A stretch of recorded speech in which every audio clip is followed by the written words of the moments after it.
Hi, my name is Mary Vande, and I too want to welcome you to the Not Alone series. Part of being a disciple is challenging ourselves to be able to share our story. And even at the very beginning, the very first lesson, Cass is challenging us to share our story not only in the lesson book but with each other. So as a leader, I wanted to suggest a couple of things you could perhaps do to create an environment where the women at your table feel safe to open up and not feel so vulnerable.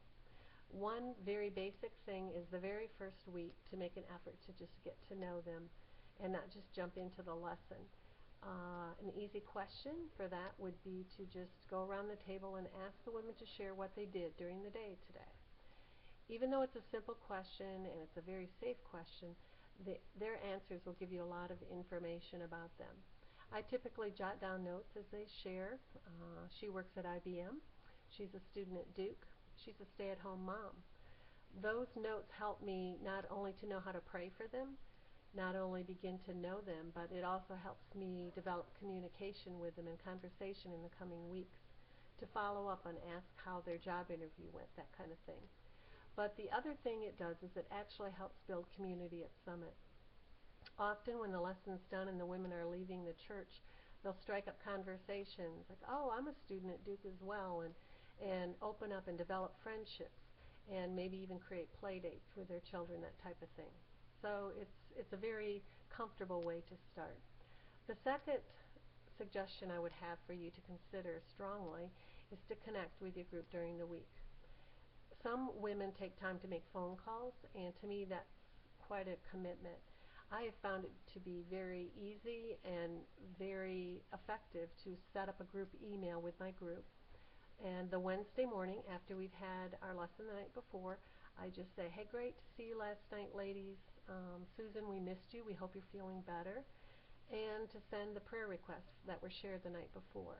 I also encourage the women to just share updates during the week, or if new prayer concerns come up, if we can pray for them, just very briefly. Then I often email them a second time, either Sunday or Monday, just encouraging them to come Tuesday night to say, I'm looking forward to seeing you, maybe sharing a snippet of what Cass is going to share in the lesson. This just helps them to finish strong through the 6-week study.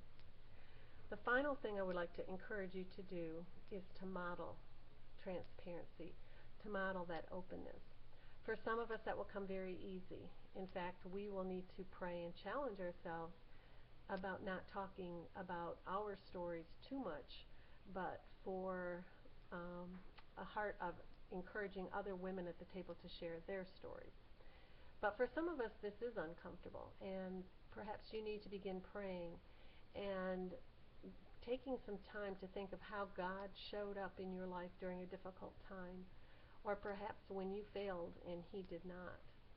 To be able to share these stories is a very big part of being a disciple of Christ. Another term that we often use for being a follower of Christ, in addition to being a disciple, is a witness. And if you think of a witness at a trial, they're not questioned about facts. They're questioned about what they saw, how they know the person, the plaintiff or the defendant. And to be a witness for Christ, the most effective witness is to share how we know Him, what we've seen Him do in our lives. And so we want to model that and encourage that with the women so that we can continue to grow as a disciple and they can continue to grow as a disciple of Christ as well.